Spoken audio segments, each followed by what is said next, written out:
What's the creepiest thing that happened in your house? A few years ago, I moved into an old apartment building.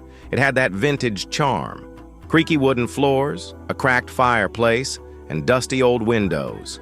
Everything seemed normal at first.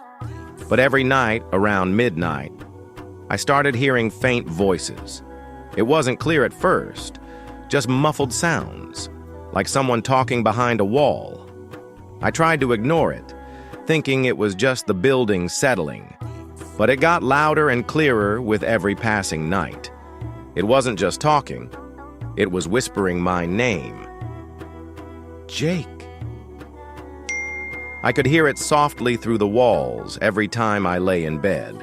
At first, I told myself I was imagining it, but the voices got bolder. One night, I decided to investigate. I grabbed a flashlight and started poking around the walls, tapping and listening. Suddenly, the whispering stopped. And then I heard something heavy scraping against the inside of the wall. I ran out of my apartment, terrified. I stayed with a friend that night, but I couldn't sleep. The next day, I called the landlord and told him what was happening.